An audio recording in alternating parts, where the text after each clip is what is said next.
कृष्ण पादांश गण ललिता श्री विशाखान्वितांश। हे कृष्ण करुणा सिंधु दीन बंधु जगतपते दुसते गोपेश गोपिकांत राधा कांत नमस्तुते। तप्त कांचन गौरांगी राधे वृंदावनेश्वरी वृषभानुसुते देवी प्रणमामि हरिप्रिये।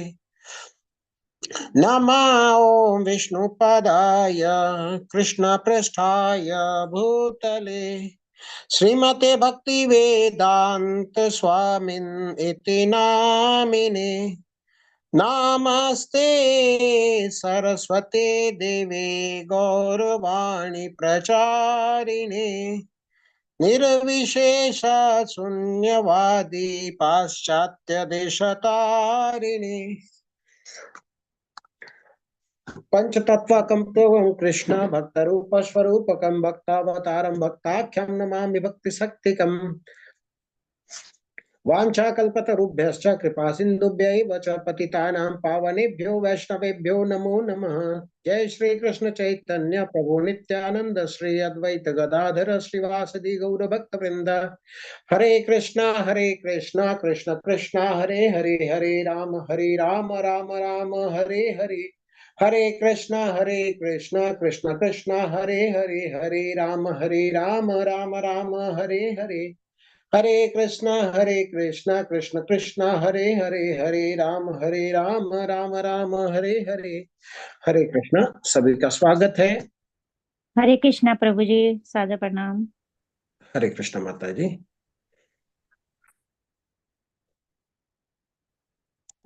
तो प्रारंभ करते हैं। मेरी आवाज क्लियर है? जी प्रभु जी। जी ठीक है। जी गुरुजी। हरे कृष्णा गुरुजी। जी माता जी बताएं। आप लोग सब लोग अपने को म्यूट रखें, ठीक है।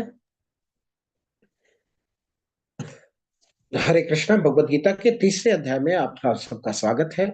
इस अध्याय का नाम है कर्म योग। योग का अर्थ होता है, कई लोगों को लगता है कि योग का अर्थ होता है अभ्यास करना या फिर आसन करना, लेकिन योग का वास्तविक अर्थ क्या होता है हम उसकी चर्चा करेंगे। योग जो है संस्कृत शब्द युज धातु से बना है, जिसका अर्थ है जुड़ना। जैसे हम चर्चा करें गणित में 5 और 2 का योग कितना होता है, तो बताते हैं 7 होता है। 5 और 2 7। तो भगवत गीता में योग का क्या अर्थ होता है? भगवान से स्वयं को जोड़ना।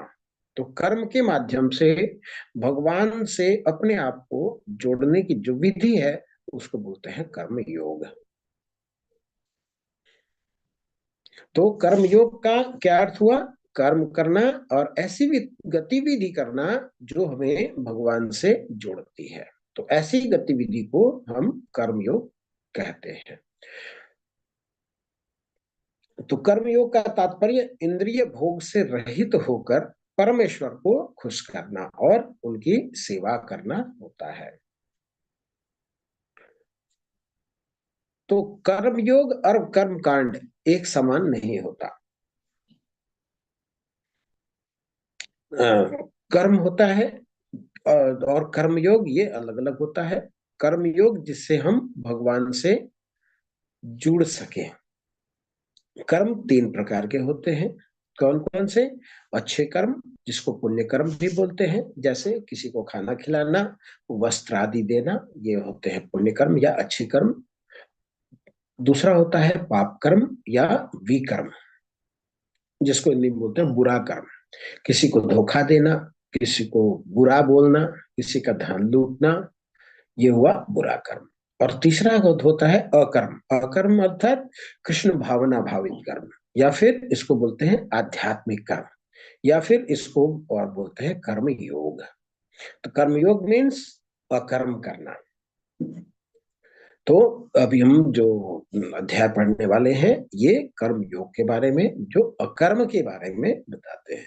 तो एक बड़ा कंफ्यूजिंग टर्म है जो सोसाइटी में आज के में लोग क्या सोचते हैं, कर्म योग और कर्म कांड को एक समान सोचते हैं, जबकि ये ऐसा नहीं है।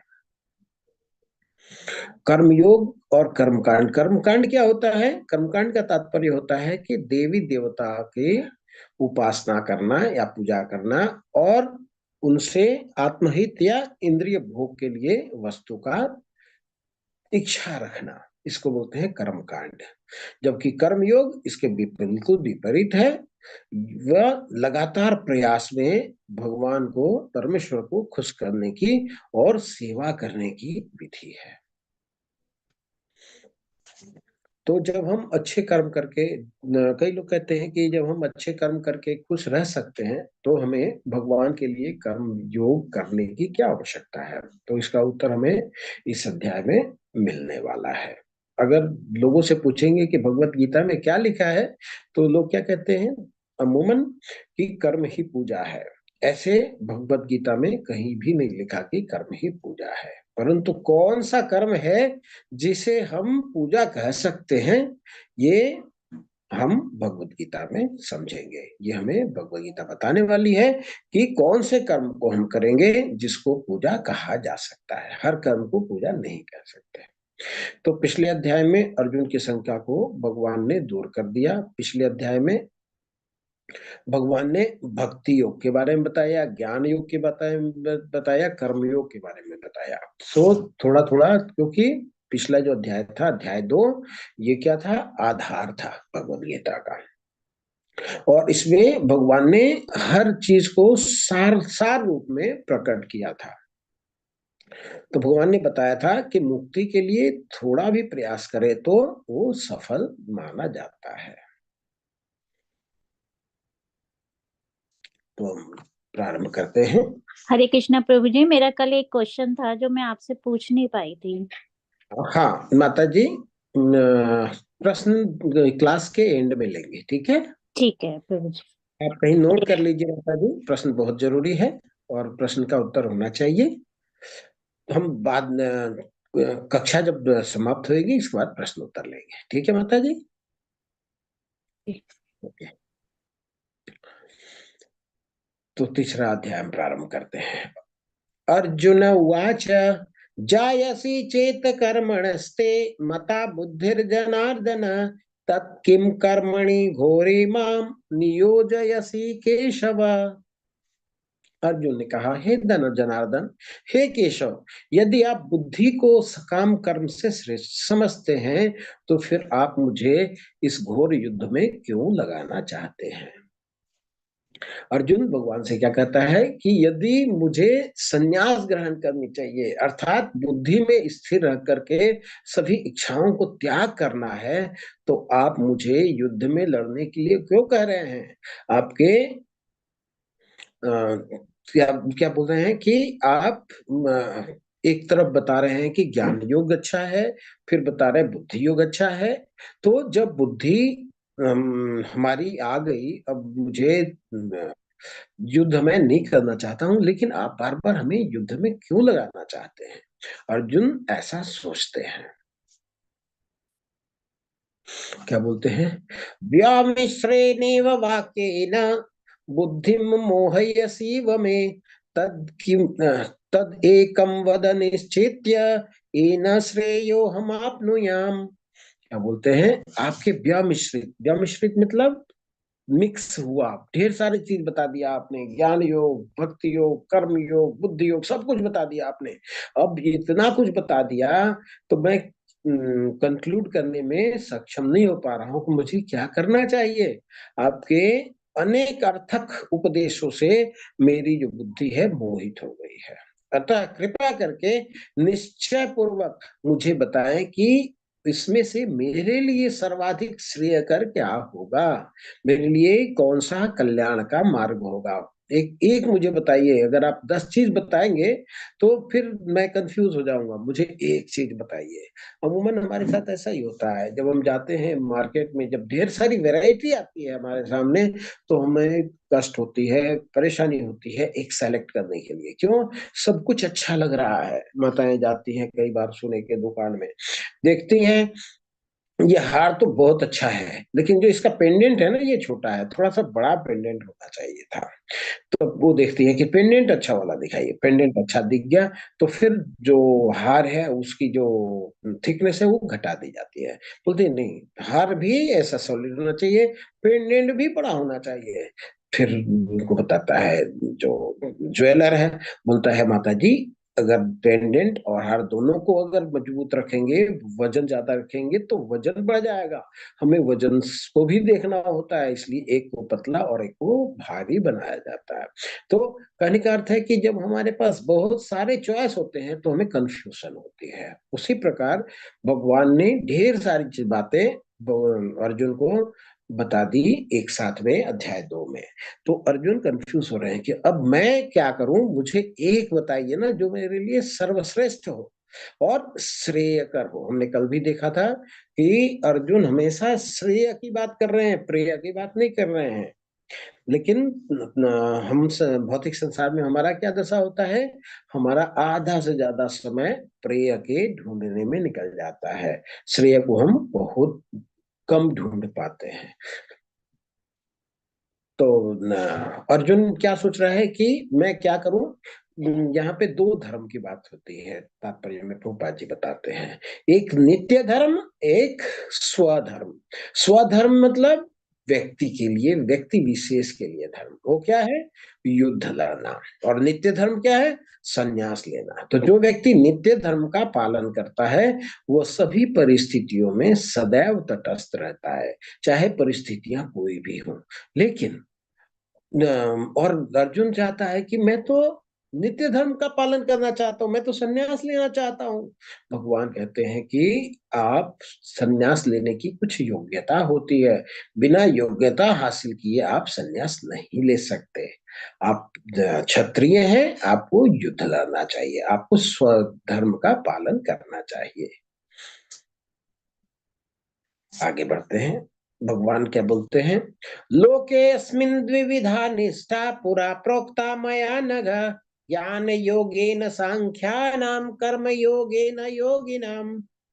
भगवान क्या बोलते हैं, श्री भगवान ने कहा, हे निष्पाप अर्जुन, मैं पहले ही बता चुका हूं कि आत्म साक्षात्कार का प्रयत्न करने वाले दो प्रकार के पुरुष होते हैं।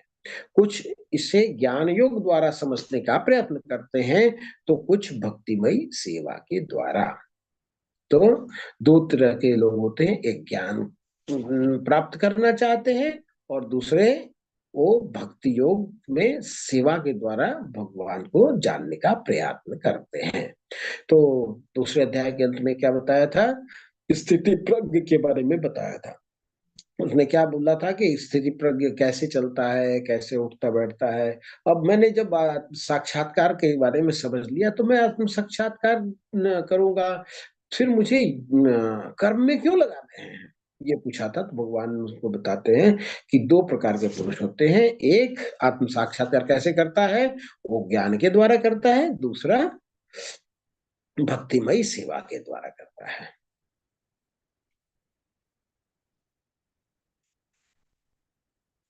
तो दूसरे अध्याय में सांख्य योग में बताया था क्या, आत्मा के बारे में ज्ञान दिया गया था।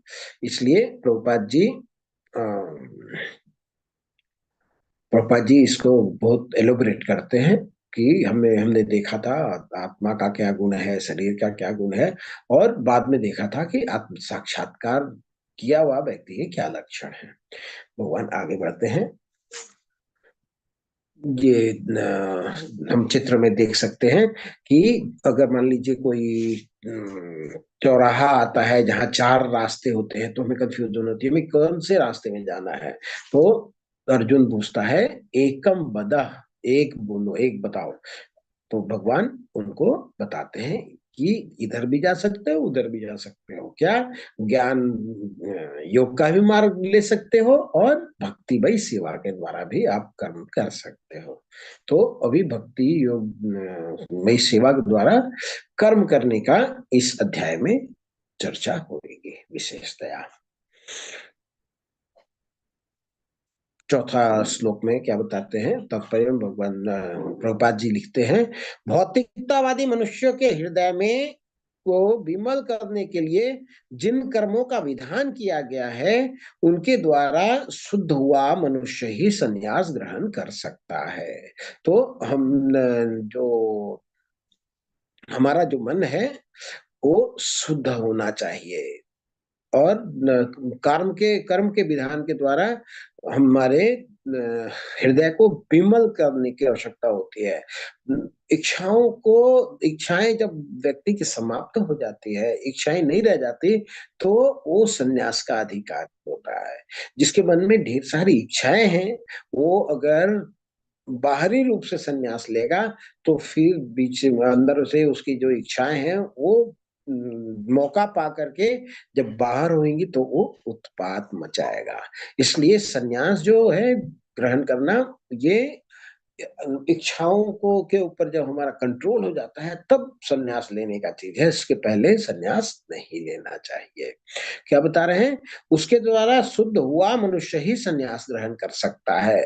शुद्धि के बिना संन्यास ग्रहण करने में सफलता नहीं मिल पाती। हृदय की शुद्धि के बिना संन्यास सामाजिक व्यवस्था में उत्पात उत्पन्न करता है। दूसरी ओर यदि कोई नियत कर्मों को न करके भी भगवान की दिव्य सेवा करता है तो वह उस मार्ग में जो कुछ भी उन्नति करता है उसे भगवान स्वीकार कर लेते हैं। ये क्या है? बुद्धि योग के द्वारा। तो अनुवाद में क्या है? ना तो कर्म से विमुख होकर कोई कर्म फल से छुटकारा पा सकता है और न केवल संन्यास से सिद्धि प्राप्त की जा सकती है। आगे बढ़ते हैं। भगवान क्या बताते हैं? भगवान त्याग के दो प्रकार के आदेश बोलते हैं। एक तो बाहरी रूप से त्याग करना और एक है आंतरिक रूप से त्याग करना। बाहरी रूप से त्याग करना जैसे जिसको बोलते हैं बगुला भगत भी के रूप में भी जाना जा सकता है, जिसमें व्यक्ति भक्ति सेवा में पूरी तरह से झुके होने का दिखावा करता है लेकिन वास्तव में मन और इंद्रियों को नियंत्रण में करने में वह सक्षम नहीं हो पाता है। इसको क्या बोलते हैं? बाहरी संन्यास। और आंतरिक संन्यास क्या होता है? जो अंदर से होता है वो त्याग आदेश करता है, सच्चा त्याग करता है वो। और व्यक्ति सभी नियमों और विनियमों जो डूज है, जो डोंट्स है, उस सब का पालन करता है और प्रेम पूर्वक और उचित तरीके से भक्ति करता है। वो दिखावा नहीं करता, वो भगवान से प्रेमवश भक्ति करता है, डेडिकेटेडली भक्ति करता है। उसको बोलते हैं आंतरिक रूप से संन्यास। क्या बताते हैं? भगवान बोलते हैं 6ठे श्लोक में, कर्मेन्द्रियाणि संयम्य या अस्ति मनसा स्मरन् इंद्रियार्थान् विमूढ़ आत्मा मिथ्याचारः स उच्यते।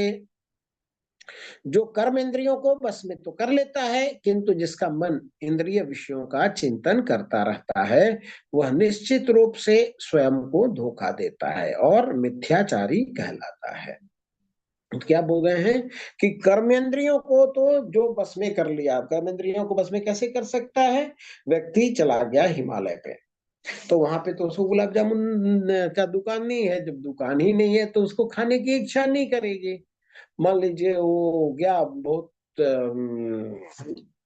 ब्रांडेड कपड़ा पहनने के आदी है लेकिन वो अपने को रोकना चाहता है, क्या करेगा? वो चला जाएगा हिमालय में। वहां पे तो ब्रांडेड शोरूम नहीं है, वहां पे तो मिलेगा नहीं उसको। तो जब नहीं मिलेगा तो वो वैसे ही जीवन जिएगा। तो ऊपरी रूप से कर्मेंद्रियों को तो कंट्रोल कर लेता है लेकिन उसका मन कंट्रोल में नहीं है। वो क्या होता है? वो उत्पात मचाता है। वो जब मौका मिलता है भोग करने का तो उस समय वो भोग के ऊपर टूट पड़ता है जबरदस्ती। फिर उसका वो पता चल जाता है कि ये व्यक्ति ढकोसला कर रहा था, ढोंग कर रहा था। जैसे कई साधु भी बाजार में देखने को मिलते हैं।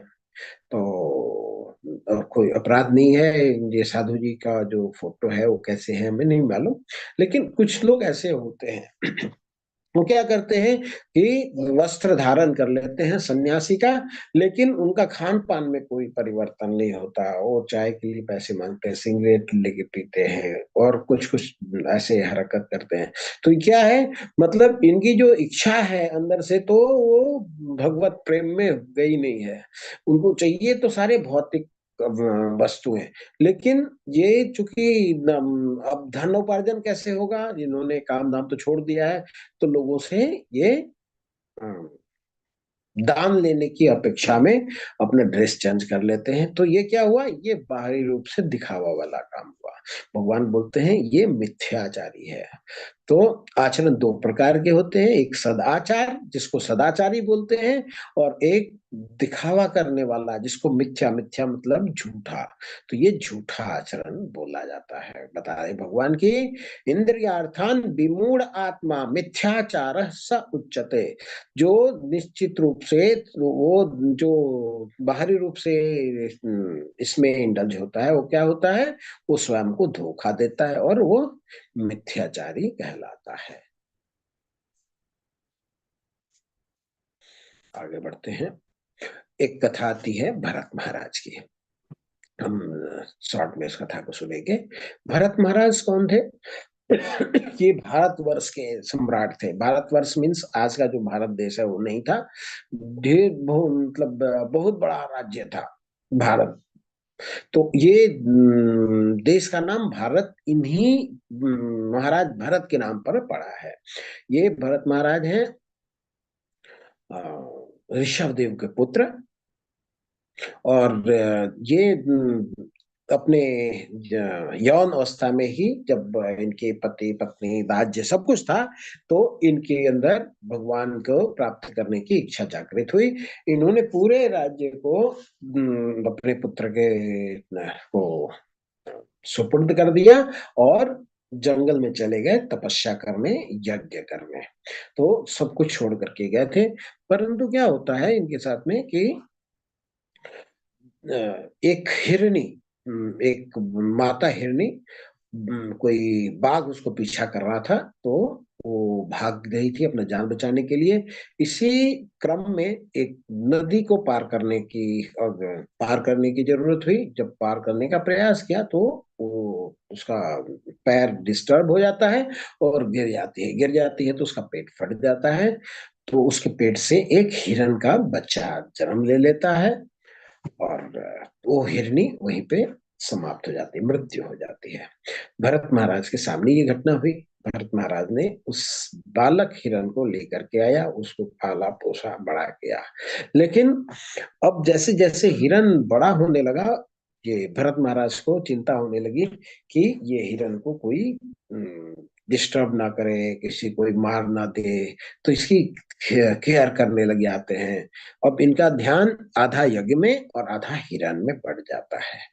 तो ऐसे ही अगर तो वैसे ही ये तपस्या करने तो आए और सारे कुछ तो छोड़ करके आए। लेकिन छोड़ा क्यों था? छोड़ा था कि हम भगवान की सेवा करेंगे, भगवान में मन लगाएंगे। यहाँ क्या कर दिया इन्होंने? इन्होंने पूरा अपने घर बार, बीवी, बच्चे, राज्य, परिवार तो सब छोड़ दिया, लेकिन आसक्ति लगा बैठे। आसक्ति किससे? हिरन से लगा बैठे। तो आसक्ति तो आसक्ति है, चाहे घर से आसक्ति हो या फिर हिरन से आसक्ति हो, तो ये आसक्ति का दंड इनको मिलता है। तो इन्होंने इनके हृदय, ये अच्छे भक्त हैं, लेकिन इनसे एक भूल हो गई। क्या? क्यों? इन्होंने हिरन को थोड़ा सहारा दे देना था। लेकिन हिरन का काम तो नहीं है कि कोई यज्ञ कर रहा है तो यज्ञ देखने देखे। हिरन का तो मन करता है उछलना कूदना। तो ये हिरन उछलने कूदने लग गया, तो इनको छोड़ देना चाहिए था। आगे बढ़ते हैं, देखते हैं। यज्ञ, अगला श्लोक है कि श्री विष्णु के लिए यज्ञ रूप में कर्म करना चाहिए, अन्यथा कर्म के द्वारा इस भौतिक जगत में बंधन उत्पन्न होता है। अतः हे कुंती पुत्र, उनकी प्रसन्नता के लिए, अर्थात किसकी प्रसन्नता के लिए? विष्णु की प्रसन्नता के लिए, भगवान की प्रसन्नता के लिए कर्म करो। इस तरह तुम बंधन से सदा मुक्त रहोगे। तात्पर्य में प्रभुपाद जी बताते हैं, भगवान विष्णु की प्रसन्नता के लिए कर्म करना चाहिए। तो हमें कौन सा कर्म करना चाहिए? हमें कर्म जो भी करना चाहिए, किसके लिए करना चाहिए? भगवान की प्रसन्नता के लिए कर्म करना चाहिए। अगर हम भगवान की प्रसन्नता के लिए कर्म नहीं करते हैं, तो वो कर्म हमारे लिए बंधन का कार्य करेगा। अगर हम भगवान विष्णु की प्रसन्नता के लिए कार्य करेंगे तो हमें मुक्ति प्रदान करेगा। यह है कर्म का फंडामेंटल। तात्पर्य पढ़ते हैं प्रभुपाद के। अतः भगवान विष्णु की प्रसन्नता के लिए कर्म करना चाहिए। इस जगत में किया जाने वाला अन्य कोई कर्म बंधन का कारण होगा, क्योंकि अच्छे तथा बुरे कर्म के फल होते हैं और कोई भी फल कर्म करने वाले को बांध लेता है। अतः कृष्ण अर्थात विष्णु को प्रसन्न करने के लिए कृष्ण भावना भावित होना होगा, और जब कोई ऐसा कर्म करता है तो वह मुक्त दशा को प्राप्त रहता है। यही महान कर्म कौशल है। और प्रारंभ में इस विधि में अत्यंत कुशल मार्गदर्शन की आवश्यकता होती है। तो हमें शास्त्रों से, गुरु से और साधु से इसके बारे में जानकारी लेनी चाहिए, और तब हम ये आचरण कर सकते हैं।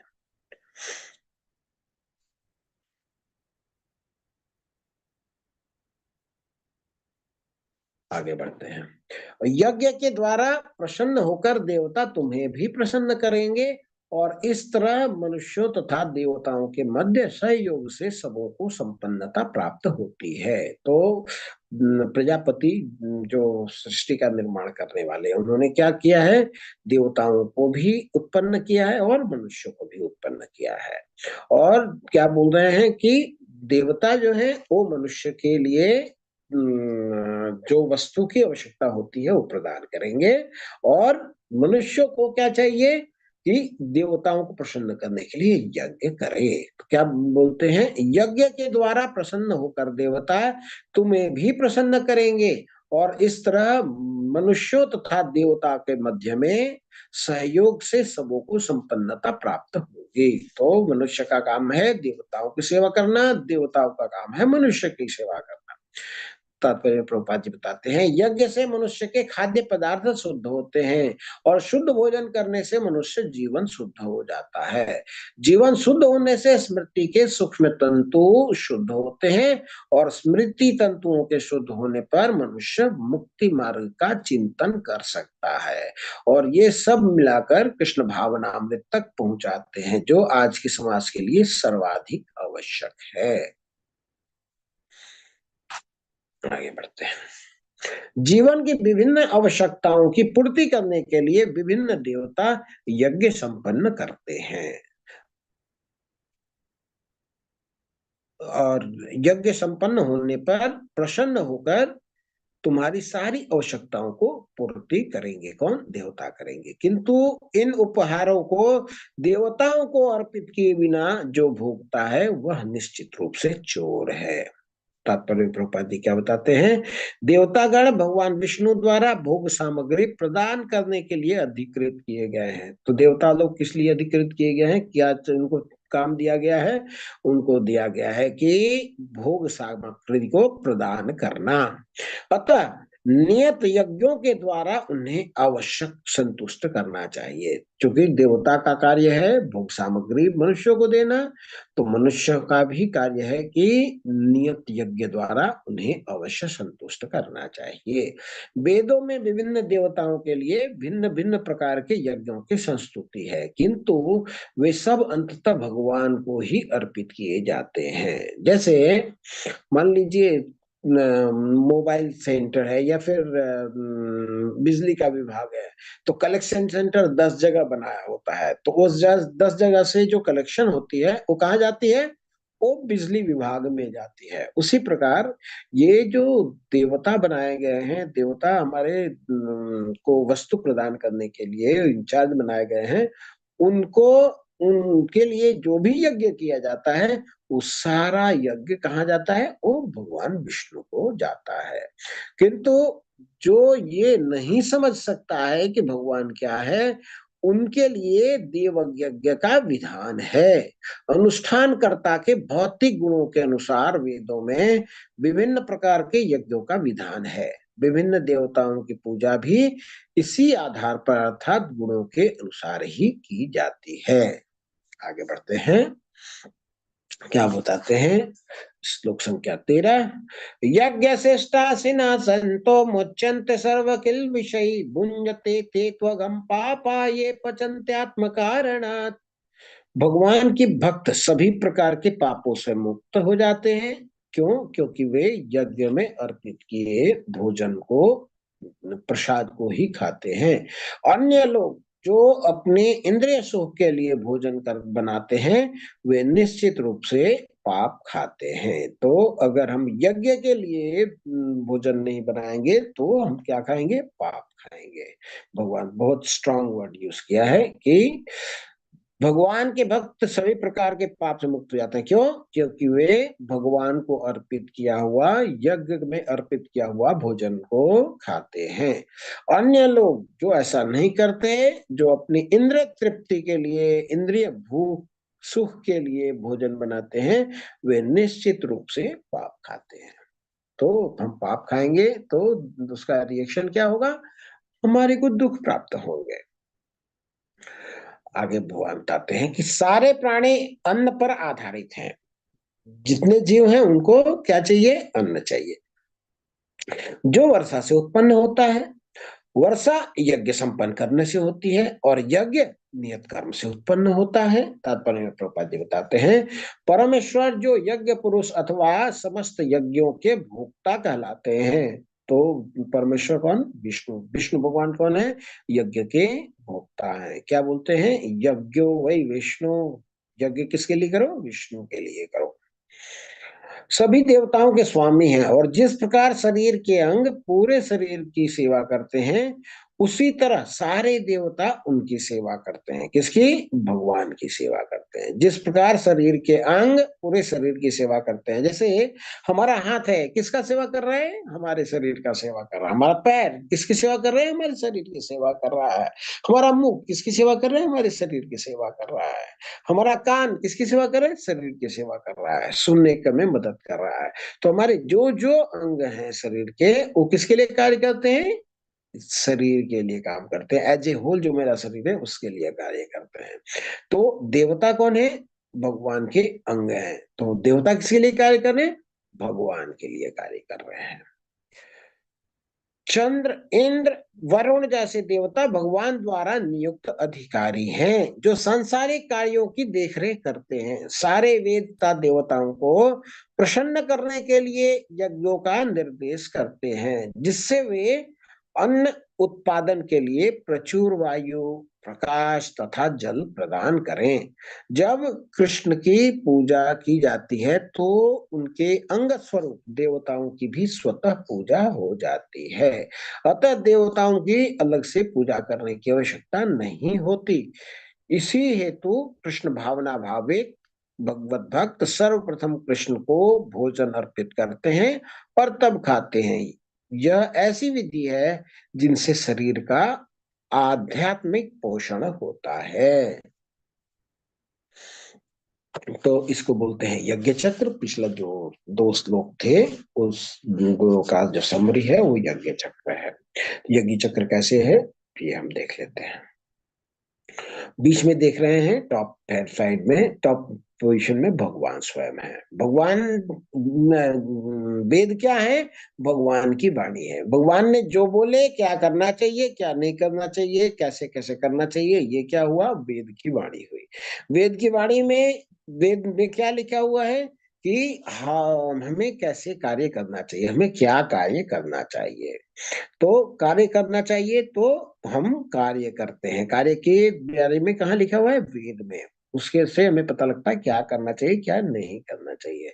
जब हम कार्य करते हैं तो क्या कार्य बोला गया है? यज्ञ के लिए कार्य करो, नहीं तो तुम बंधन में बंध जाओगे। तो हम यज्ञ करते हैं। यज्ञ से क्या होता है? वर्षा होती है। यज्ञ से देवता प्रसन्न होते हैं। देवता प्रसन्न होकर के क्या करते हैं? वर्षा देते हैं, धूप देते हैं, वायु देते हैं। तो उससे क्या होता है? हमारा फसल पुष्ट होता है। वर्षा से फसल जो हम पौधा लगाते हैं वो बड़ा होता है। उसको सूरज का प्रकाश चाहिए तो वो पुष्ट होता है, उसमें अनाज उत्पन्न होता है। और हवा क्या करता है? उसको पोषण देता है। तो ये सब के कारण वो जो अनाज है वो पुष्ट हो गया। पुष्ट हो गया तो आप देख सकते हैं चित्र में, वो अन्न हमें प्राप्त हुआ। अन्न का हम क्या करते हैं, भोग बनाते हैं। भोग बना करके हम भगवान को अर्पित करते हैं। तो भगवान से आया था और भगवान के पास ही चला गया। ये जो साइकिल बोलते हैं, ये चक्र है, ये कंप्लीट हो गया। भगवान ने वेद बताई। वेद में हमारे लिए कर्म का विधान है। कर्म कौन सा करना है, यज्ञ वाला कर्म करना है। यज्ञ कर्म करने से क्या होगा, वर्षा होएगी। वर्षा होने से क्या होगा, फसल होएगा। फसल होने से क्या होगा, फसल से हम भगवान का भोग बनाएंगे और भोग बना करके भगवान को अर्पित कर देंगे। तो ये साइकिल जहां से निकला था वहीं पे पहुंच गया। इसको बोलते हैं यज्ञ चक्र। तो यज्ञ कलयुग में कौन सा यज्ञ का रिकमेंडेशन है, कलयुग में नाम संकीर्तन यज्ञ का रिकमेंडेशन है। क्या है, जय श्री कृष्ण चैतन्य प्रभु नित्यानंद श्री अद्वैत गदाधर श्रीवासदि गौर भक्त वृंदा, हरे कृष्णा कृष्णा कृष्णा हरे हरे, हरे राम राम राम हरे हरे। तो इस यज्ञ का रिकमेंडेशन कलयुग के लिए है। ये श्रीमद् भागवतम अध्याय 10 स्कंद 11 अध्याय 5 और श्लोक संख्या 32 हमें बताता है। क्या, भगवान के नाम का कीर्तन करना चाहिए। और भगवान के नाम को कीर्तन करने में कई बार हमसे अपराध हो जाती है। तो अपराध से बचने के लिए हमें पंचतत्व मंत्र का को करना चाहिए। ये पंचतत्व मंत्र क्या है, जय श्री कृष्ण चैतन्य, भगवान चैतन्य को जयकार लगा रहे हैं। प्रभु नित्यानंद, उनके जो एसोसिएट्स हैं, जैसे भगवान कृष्ण हैं, कृष्ण के साथ बलराम होते हैं, वैसे ही भगवान चैतन्य महाप्रभु जब आए तो उनके सहयोगी थे नित्यानंद प्रभु। तो श्री अद्वैता इनके सहयोगी थे, ये भी अद्वैताचार्य। गदाधर, गदाधर पंडित भी इनके एसोसिएट्स थे। और श्रीवास, श्रीवास ठाकुर भी इनके एसोसिएट्स थे। ये पंच तत्व 5 लोगों का समूह है जो संकीर्तन आंदोलन का प्रचार करते हैं। तो ये संतों का अगर हम नाम लेते हैं तो हमें ये कृपा हम पर करते हैं और हमें नाम अपराध से हमें मुक्त करते हैं। तो हमें सबसे पहले इनका नाम लेना चाहिए, पहले हमारा गुरु का नाम लेना चाहिए, इसके बाद पंच तत्व मंत्र बोलना चाहिए, इसके बाद हमें हरे कृष्णा कृष्णा कृष्णा हरे हरे, हरे राम राम राम हरे हरे, इसका जप करना चाहिए। इसको क्या बोलते हैं, संकीर्तन यज्ञ। बताया था कि यज्ञ जो अर्पित नहीं करता है वो चोर है। तो हमें अगर चोर नहीं बनना, हमें क्या करना है, हमें भगवान के नाम का जप करना है। जप करने की विधि बताई है। और भगवान आगे बोलते हैं कि अपने को बोलते हैं यज्ञों में मैं जप यज्ञ हूँ। तो यज्ञ और सब यज्ञ तो यज्ञ हैं, लेकिन जप यज्ञ, यज्ञों में जो जप यज्ञ हैं भगवान का ही प्रतिनिधित्व करते हैं। तो भगवान कहते हैं कि यज्ञों में मैं जप यज्ञ हूँ। तो व्यक्ति को हमेशा जप करना चाहिए, जितना ज्यादा से ज्यादा हो सके जप करना चाहिए। और जप करने से पहले अपने गुरुदेव को आराधना करना चाहिए, साथ में पंचतत्व मंत्र भी बोलना चाहिए। आगे बढ़ते हैं। यामिमां पुष्पितां वाचा प्रवस्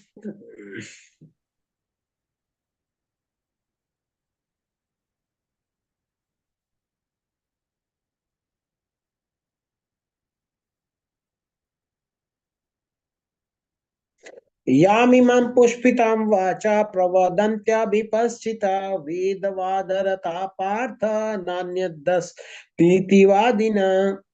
अल्पज्ञानी मनुष्य वेदों के उन अलंकारिक शब्दों के प्रति अत्यधिक आसक्त रहते हैं जो स्वर्ग की प्राप्ति, अच्छे जन्म, शक्ति इत्यादि के लिए विविध सकाम कर्म करने की संस्तुति करते हैं। तो अल्प ज्ञानी लोग क्या करते हैं, वेद में से जो अलंकारिक शब्द जो सकाम कर्म के बारे में उपदेश दिया गया है उसमें आसक्त रहते हैं। उससे क्या होता है कि उससे हमें स्वर्ग की प्राप्ति हो जाती है, अच्छा जन्म, धनाढ्य परिवार में जन्म मिल जाएगा, शक्ति मिल जाएगी, हमें धन जायदाद मिल जाएंगे। लेकिन हमें आगे बता रहे हैं कि कर्म फल में आसक्त बिने हुए बिना मनुष्य को अपना कर्तव्य समझकर निरंतर कर्म करते रहना चाहिए। क्यों? क्योंकि अनासक्त होकर के कर्म करने से पर ब्रह्म अर्थात परम की प्राप्ति होती है। तो हमें क्या करना है, हमें निष्काम भाव से यज्ञ कर्म करना है। ये कर्मयोग का सिद्धांत है। कर्मयोग हमें ऐसे कर्म करने के लिए प्रेरणा देती है। तो आगे बताते हैं भगवान श्लोक संख्या 21 में, यद यद आचरते श्रेष्ठा तत्तत एव तरो जना ये तत्प्रमाणम कुरुते लोकस्तद अनुवर्तते। महापुरुष जो जो आचरण करता है सामान्य व्यक्ति उसी का अनुसरण करते हैं। वह अपने अनुसरणीय कार्यों से जो आदर्श प्रस्तुत करता है संपूर्ण विश्व उसका अनुसरण करता है। तो क्या बताते हैं भगवान कि अगर आपका मन नहीं है कार्य करने का तो भी आप कार्य करो। क्यों? क्योंकि आप महत्वपूर्ण व्यक्ति हो। जैसे जैसे लीडर करता है उसके जो सबऑर्डिनेट है, जो उनके फैन ग्रुप है, वो वैसा ही व्यवहार करते हैं। अगर लीडर अच्छा कार्य करेगा तो लोग अच्छी चीज सीखेंगे, बुरा कार्य करेगा तो लोग बुरा सीखेंगे। तो गुरु का, लीडर का, माता पिता की ये जिम्मेवारी होती है। अपने अगर अच्छा नहीं भी लगता है तो भी अच्छे कार्य में हमें इंडल्जमेंट रखना पड़ेगा। क्यों? क्योंकि हमें देख करके कुछ लोग सीखते हैं कैसे करना चाहिए। जैसे चित्र में आप देख सकते हैं, एक डक है, उसके पीछे पीछे डकलेट जो है, बच्चे उसके पीछे पीछे पीछे भी चल रहे हैं। तो वैसे ही एक जो लीडर है, लीडर जैसे करता है, सेलिब्रिटी जैसे करता है। आप देखते होंगे कोई बॉलीवुड टॉलीवुड का कोई हीरो कोई हेयर स्टाइल लेके आया, सब लोग वैसे हेयर स्टाइल करने लग जाते हैं। क्यों? क्योंकि वो व्यक्ति में लीड करने की कैपेसिटी है, वो लीडर है। तो जैसे जैसे लीडर करते हैं वैसे वैसे वैसे सबऑर्डिनेट करते हैं। तो लीडर की जिम्मेवारी बनती है कि हमें अच्छे कर्म करना चाहिए जिससे हमें अच्छा एग्जाम्पल लोगों को मिले। आगे बता रहे हैं कि जीवात्मा अहंकार के प्रभाव से मोहग्रस्त होकर अपने आप को समस्त कर्मों का कर्ता मान बैठता है, जबकि वास्तव में वे प्रकृति के तीनों गुणों द्वारा संपन्न किए जाते हैं। तो प्रकृति कैसे कार्य करती है? गुणों के द्वारा। तो हम जब प्रकृति में होते हैं तो हमारे ऊपर कोई ना कोई गुण लागू होता है और हम बाध्य होते हैं गुण के स्वभाव के अनुसार कर्म करने पर। चाहे क्या करता है व्यक्ति, सत्व गुण तीन प्रकार के होते हैं, सत्वगुण, रजोगुण, तमोगुण। तमोगुण में क्या होता है, व्यक्ति व्यक्ति कुछ नहीं करता है, आलस्य और निद्रा से ग्रस्त होता है, नशा पान करता है और सोया रहता है। रजोगुण में क्या होता है, रजोगुण में जरूरत से ज्यादा कार्य करने का होड़ लगा रहता है। नहीं मेरे को 8 घंटा नहीं, मेरे को 16 घंटा काम करना, 18 घंटा काम करना है, मेरे को तो धन जोड़ना है। तो ये बहुत ज्यादा बेचैनी होती है। ये इसको बोलते हैं रजोगुण। और सतोगुण, सतोगुण सुख से संतुष्टि से बांधता है। इसमें लोग इंटेलेक्चुअल्स आते हैं, दार्शनिक आते हैं, वैज्ञानिक आते हैं, उनको स्टडी करना, रिसर्च करने की होड़ में लगे रहते हैं। वो ना सोसाइटी को देखते हैं ना कुछ देखते हैं, उनकी होड़ होती है कि मैं अच्छा से अच्छा रिसर्च करूं। अगर उनसे कोई पूछे, अगर उनकी उम्र ज्यादा हो गई है तो उनसे पूछा जाए कि आप क्या अगले जन्म में क्या बनना चाहेंगे प्रभु, तो बोलेंगे मैं दोबारा से साइंटिस्ट बनना चाहूंगा। इस जन्म में जो मैं रिसर्च और नहीं कर पाया वो मैं अगले जन्म में पूरा करूंगा। तो वो कौन से है, वो सत्वगुण में होते हैं। तो जीवात्मा अहंकार के प्रभाव से योग मोहग्रस्त होकर अपने आप को समस्त कर्मों का कर्ता मान बैठता है, जबकि वास्तव में वे प्रकृति के 3 गुणों द्वारा संपन्न किए जाते हैं।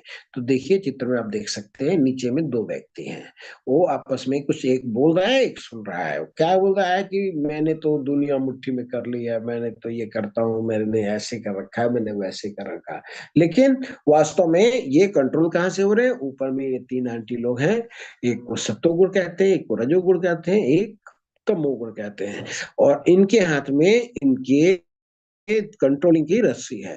ये जैसे ही रस्सी को, स्ट्रिंग को खींचेंगी, वो उसी प्रकार ये पपेट जैसे कार्य करेंगे। तो हम लोग कहाँ हैं? हम लोग भौतिक प्रकृति में हैं। प्रकृति कैसे बंधन उत्पन्न करती है हमारे ऊपर? सत्वगुण से, रजोगुण से और तमोगुण से, और हम उसी में जूझते रहते हैं। लेकिन क्या कहते हैं? जीवात्मा अहंकार के प्रभाव से मोहग्रस्त होकर के अपने को समस्त कर्मों का कर्ता मान बैठता है। वो क्या मोहग्रस्त होकर बोलता है? मैंने इतने सारे कार्य किए, घर कितने बनाया? मैंने बनाया। गाड़ी किसकी है? मेरी है। क्या क्या कुछ किया? मैंने सब कुछ किया। जमीन मैंने यहाँ ले लिया, आप देखो जहां तक आपका नजर जाता है सब मेरा जमीन है। तो वो सोचता है मैंने किया है, जबकि होता कैसे है? वो गुण के कारण होता है। और गुण किसकी है? वो प्रकृति की है। पर प्रकृति में हम हैं, तो प्रकृति के गुण के अंदर हमें बंधे रहना है। अर्जुन ने कहा, है वृष्णिवंशी, मनुष्य न चाहते हुए भी पाप कर्म के लिए प्रेरित क्यों होता है? ऐसा लगता है कि उसे बलपूर्वक उसमें लगाया जा रहा हो। तो कई बार ऐसा होता है कि हम नहीं चाहते हैं किसी को इंसल्ट हो जाए, लेकिन कुछ ऐसा होता है, सिचुएशन ऐसा हो जाता है कि हम ऐसा बात करने के लिए बाध्य हो जाते हैं, ऐसे कर्म करने के लिए बाध्य हो जाते हैं। कर्म कर देते हैं, इसके बाद पता लगता है कि अरे यार मैं तो इसके फेवर में नहीं था, मेरे से ऐसे कर्म कैसे हो गया? तो पूछता है अर्जुन कि हे विष्णुवंशी, मनुष्य न चाहते हुए भी, चाहता नहीं है करना, लेकिन फिर भी पाप कर्म के लिए प्रेरित क्यों हो जाता है? और ऐसा लगता है कि उसे कोई एक्सटर्नल फोर्स है, और जो नहीं करना चाहता था उससे वो कार्य करा देता है। वो कौन सा है? अर्जुन ने पूछा भगवान से। तो भगवान क्या बोल रहे हैं? भगवान बोलते हैं कि ये काम के प्रभाव के कारण ऐसा होता है। भगवान बोलते हैं, काम ऐश क्रोध ऐश रजोगुण समभाव महाशनो महापापमा विद्धि एन इह वैरिणाम। क्या बोलते हैं कि ये जो अम, ये जब जो होता है, ये रजोगुण से उत्पन्न काम के वजह से होता है। और काम जो है वो कैसे कैसे कंट्रोल करता है, उसके बारे में आगे बता रहे हैं। धूमेनाव्रियते वह्नि यथा दर्शो मलेन च, यथोल वेनावृतो गर्भास तथा वेतेदेनमावृतम।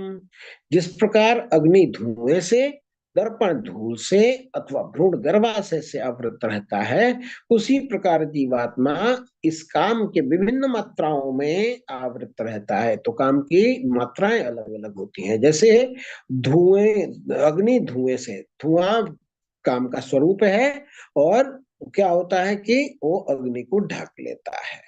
तो अब हम पर डिपेंड करता है। और इसको हटाना, मतलब धुएं को हटाना अग्नि से कितना आसान है? आप फूंक मारिए अग्नि में, आग भड़क उठेगी, आग बढ़ जाएगा और धुआं अपने आप कम हो जाएगा। तो आपने क्या करना है, इसका फूंका सा कर लेंगे तो बहुत आसानी से धुएं को, आग को धुएं से बचाया जा सकता है, धुआं कम किया जा सकता है प्रोसेस के द्वारा। काम का दूसरा जो लेयर बताया है, वो बताया है कि दर्पण धूल से। मान लीजिए कोई दर्पण रखा हुआ हो कोई कमरे में, कोई घर में, और वो घर, मान लीजिए घर के ऑनर है, कहीं बाहर गए हुए, विदेश गए हुए, 2 साल 3 साल से वो दर्पण वहीं पे रखा हुआ है। क्या होता है? धीरे धीरे धीरे धीरे धूल उस पे जमा हो जाता है, और वो इतना स्टिक कर जाते हैं, 1 साल 2 साल 5 साल में फिर उनको साफ करना बड़ा मुश्किल होता है। लेकिन अगर प्रयास किया जाए तो वो साफ किया भी जा सकता है। अर्थात जब काम की आसक्ति, काम का कैप्चर अग्नि में होता है तो बहुत आसानी से इसको हटाया जा सकता है। अगर धूल के रूप में दर्पण पे चिपक गया तो बहुत कष्ट होती है, बहुत प्रयास करना होता है तब वो निकल पाता है। और तीसरा तुलना कैसे करें कि जैसे भ्रूण होता है, भ्रूण मतलब बच्चा, नवजात शिशु, और गर्भाशय में आवृत होता है, गर्भाशय के अंदर में है। अब माता को मान लीजिए कुछ चटपटा चीज खा ली है तो उसका अगर रस अगर बच्चे के शरीर में जाता है तो वो बहुत ज्यादा पीड़ा महसूस करता है और वो ऐंठता है इधर से उधर, लेकिन क्या कर सकता है, वो बाहर आ नहीं सकता है। तो काम की कुछ प्रवृत्ति होती है, जैसे गर्भाशय में भ्रूण होता है फंसा हुआ, वैसे कई बार होता है जैसे दर्पण धूल से आच्छादित रहता है वैसे, या फिर अग्नि धुएं से प्रभावित होती है वैसी। तो ये तीन प्रकार के काम के इंटेंसिटी है, लेवल है। आगे बताते हैं, इंद्रियाणि मनोर्बुद्धि स्याधिष्ठानम् उच्यते, एषे विमोहितत्वेन ज्ञानमावृत्त देहिनाम। इंद्रियां, मन तथा बुद्धि इस काम के निवास स्थान है। पूछा कि निवास मतलब काम रहता कहाँ है? काम रहने के तीन जगह है। क्या? इंद्रियां, मन और बुद्धि। इसके द्वारा यह काम जीवात्मा के वास्तविक ज्ञान को ढक कर उसे मोहित कर लेता है। गोपाल जी क्या बोलते हैं, थोड़ा पढ़ते हैं। भगवान कृष्ण उन स्थानों का संकेत कर रहे हैं जिससे शत्रु को जीतने वाला यह जान ले कि शत्रु कहाँ रहता है। अगर जैसे हमें पता लग जाएगा शत्रु यहाँ रहता है तो उस पर कैप्चर करना आसान होगा, उस पर जीतना आसान होगा। तो मन समस्त इंद्रियों के कार्यकलापों का केंद्र बिंदु है। अतः जब हम इंद्रिय विषयों के संबंध में सुनते हैं तो मन इंद्रिय तृप्ति के समस्त भावों का आगार बन जाता है, रेस्ट रूम बन जाता है। इस तरह मन और इंद्रियां काम के सरल स्थलियां बन जाती हैं। इसके बाद बुद्धि ऐसी कामपूर्ण रुचियों की राजधानी बन जाती है। बुद्धि आत्मा के निकट पड़ोसन है और काम में बुद्धि से आत्मा प्रभावित होती है, जिससे उसमें अहंकार उत्पन्न होती है और वह पदार्थ से तथा इस प्रकार मन और इंद्रियों से अपना तादात्म्य कर लेता है। आत्मा की भौतिक इंद्रियों का भोग करने से की लत पड़ जाती है, जिसे वह वास्तविक सुख मान बैठता है। क्या बोल रहे हैं कि काम कहाँ रहता है? तीन जगह रहता है। कहाँ? इंद्रियों में, मन में और बुद्धि में। तो इंद्रियों का क्या काम है? इंद्रियों का नियंत्रण करें। अगर हम नियंत्रण करते हैं इंद्रियों को, नहीं आपको रूप के तरफ पीछे नहीं भागना है, अगर आप गुण के तरफ नहीं भागना है, सुगंध के तरफ नहीं भागना है, तो अपने इंद्रियों को अगर बस में करते हैं और बुद्धि, बुद्धि मीन्स बुद्धि को भगवान की सेवा में लगाते हैं। अगर भगवत गीता पढ़ते हैं, भागवतम पढ़ते हैं, भगवान के बारे में अगर पढ़ते हैं तो क्या होता है कि हमने बुद्धि को भी भगवान के इर्द गिर्द डाल दिया, इंद्रियों को भी भगवान के इर्द गिर्द डाल दिया। तो बीच में जो मन है वो अपने आप भगवान के तरफ इंडल्ज होएगा ही होएगा। तो काम तीन जगह रहता है। काम को जीतने का तरीका है तीनों जगह से काम वासना को हटा दें। आगे बढ़ते हैं। इसलिए हे भरतवंशियों में श्रेष्ठ अर्जुन, प्रारंभ में ही इंद्रियों को वश में करके इस पाप का महान प्रतीक अर्थात काम का दमन करो और ज्ञान तथा आत्म साक्षात्कार के इस विनाशकर्ता का वध करो। भगवान क्या बोलते हैं कि इस काम का वध करो। ये काम को जितना देर रखोगे उतना तुम्हारे लिए कष्टकारी होगा। तो यहाँ पे लेवल बताया है कि कैसे कैसे आदमी की ग्रेजुएशन होती है, आगे आगे बढ़ता है। तो सबसे नीचे का जो लेवल है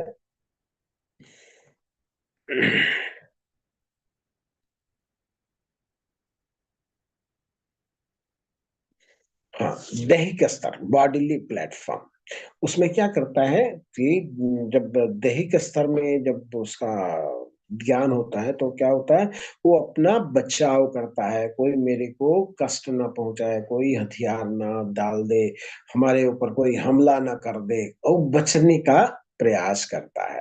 तो ये जो स्तर है वो ह्यूमन में भी है और जानवरों में भी है।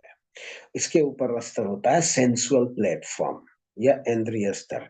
इसमें इंद्रिय तृप्ति की आकांक्षा होती है, मेरी जो इंद्रियां हैं वो तृप्त होना चाहिए, वो संतुष्ट होना चाहिए। इसके ऊपर में आता है मानसिक स्तर, मेंटल प्लेटफॉर्म। इसमें इमोशंस के बारे में बंदा जानता है कि इमोशनली हमें स्टेबल रहना है, हमें किसी से कड़वा बात नहीं करनी, हमें किसी को ठेस नहीं पहुंचाना, कोई हमें भी नहीं अपना ठेस पहुंचाए। ये होता है मेंटल प्लेटफॉर्म। इसके ऊपर में प्राज्ञात्मक स्तर अर्थात इंटेलेक्चुअल प्लेटफॉर्म। इंटेलेक्चुअल प्लेटफॉर्म में जो सैद्धांतिक लोग होते हैं वो लोग का इसमें जैसे, तो ये इंटेलिजेंस प्लेटफॉर्म, मेंटल प्लेटफॉर्म के ऊपर में जानवरों का प्रवेश नहीं, ये सिर्फ मनुष्यों के लिए या फिर हायर स्पीसीज के लिए बना है।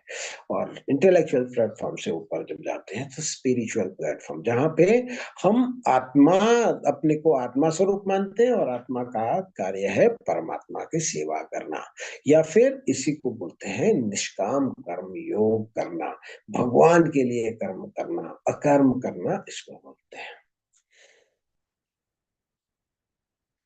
तो हम ये एक तुलनात्मक अध्ययन है। हम देख सकते हैं कि हमारे शरीर की और हमारे आत्मा की तुलना एक रथ से की गई है। तो जो आत्मा है ये सेल्फ है, मतलब जीव है आत्मा के रूप में। लेकिन बुद्धि क्या है, बुद्धि एक सारथी के समान है जो कि रथ को कंट्रोल करता है। और मन क्या है, मन है लगाम, जो बुद्धि को इंद्रियों से जकड़ करके रखता है। और ये जो लगाम किसके ऊपर है, घोड़े के ऊपर है। तो ये जो पांच इंद्रियां हमारी पांच घोड़े के समान है। ये पांचों क्या चाहती हैं, आंख चाहता है कि मैं सुंदर सुंदर दृश्य देखता रहूं, नाक चाहता है हम सुंदर सुंदर सेंट लेते रहें, और कान चाहता है मेरे को कोई अच्छा अच्छा संगीत सुनाए, या फिर मेरी बड़ाई की बात करे, या फिर अगर वो भी नहीं कर सकते, संगीत तुम्हारे को नहीं आता है, मान लो हमारा कोई बड़ाई है ही नहीं तो हमारा बड़ाई क्या करोगे, चलो कम से कम हमारे शत्रुओं का बुराई ही कर सुना दो। अगर वो भी सुनाते हैं तो हमारी कर्णेंद्रियां बहुत तृप्त होती हैं। तो पांच से सेंस ऑर्गन कौन से थे, एक है सेंस ऑफ सी, आंख, नाक, कान, जिह्वा और त्वचा। ये पांच कर्म इंद्रियां जो है हमारी, ज्ञान इंद्रियां हैं, ये पांच घोड़े के समान है। और जो घोड़े और सारथी के बीच में जो कनेक्शन है वो मन का है। मन के ऊपर में बुद्धि है और बुद्धि के ऊपर में आत्मा है। तो ये रथ किस लिए दिया है, किसका है रथ, रथ बुद्धि का है। किस लिए दिया है, ताकि हम ये सारे सेंस ऑर्गन्स के साथ हम भगवान की तरफ जा सके, भगवत धाम की ओर जा सके, ये हमारा लक्ष्य है। आगे प्रभुपाद जी बताते हैं, इस प्रकार हे महाबाहु अर्जुन, अपने आप को भौतिक इंद्रियों मन और बुद्धि से परे जानकर और मन को सावधान और आध्यात्मिक बुद्धि अर्थात कृष्ण भावनामृत में स्थिर करके आध्यात्मिक शक्ति के द्वारा काम रूपी दुर्जेय शत्रु को जीतो। इसी के साथ ही हमारा अध्याय समाप्त होता है। प्रभुपाद जी के कुछ शब्द हैं वो देख लेते हैं, प्रभुपाद जी क्या बोलते हैं।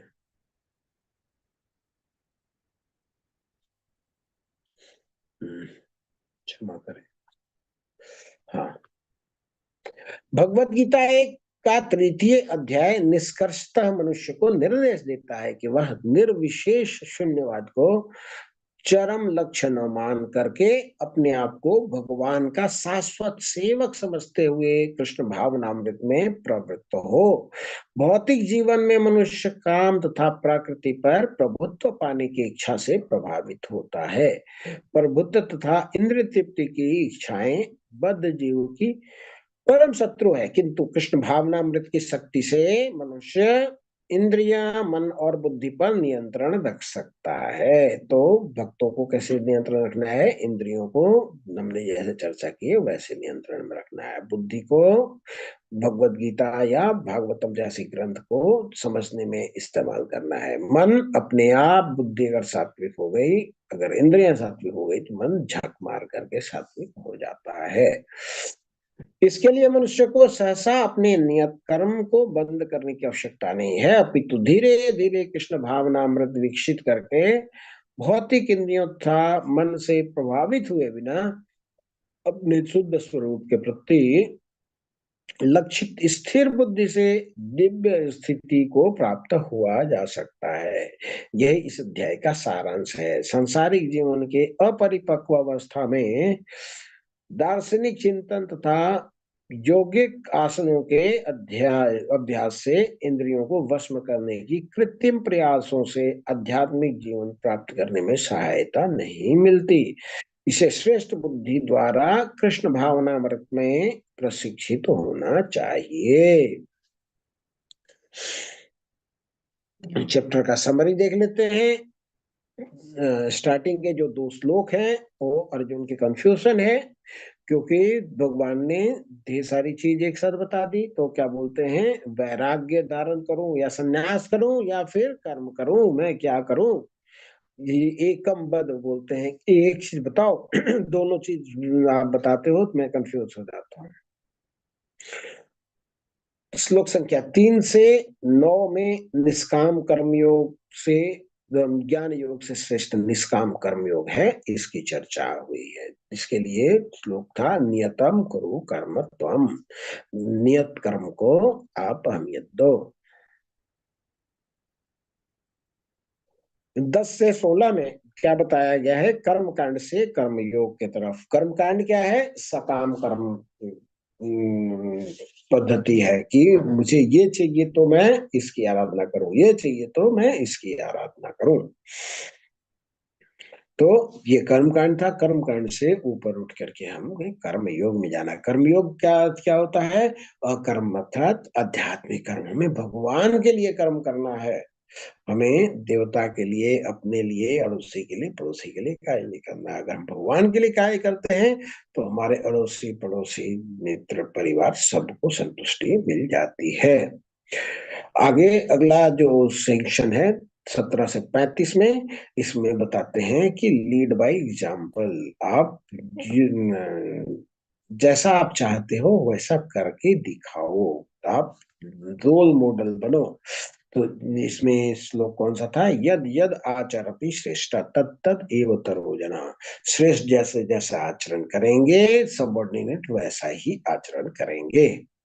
और लास्ट सेक्शन कि हमारा ग्रेटेस्ट एनिमी कौन है? कौन है जिसके वजह से हम जो ना चाहते, हम सोचते हैं कि गाली ना दें, मुंह से कोई गंदी बात ना निकले, लेकिन अपने आप निकलती है। तो वो कौन है? भगवान बताते हैं वो काम है। तो काम काम क्या है? यह वैरिणम, ये दुश्मन का कार्य करता है, तो हमें इसको कंट्रोल में रखने की परम आवश्यकता होती है। इसी के साथ ही हमारा अध्याय समाप्त होता है। सभी का ध्यान पूर्वक श्रवण करने के लिए बहुत बहुत धन्यवाद। अब हम प्रश्न उत्तर ले सकते हैं। हरे कृष्णा कृष्णा कृष्णा हरे हरे, हरे राम राम राम हरे हरे। हरे कृष्णा। आप लोग हैंड रेस करें और एक एक करके प्रश्न ले सकते हैं। चैट में कोई प्रश्न है? आप लोग चैट में भी प्रश्न डाल सकते हैं अगर इच्छा हो तो।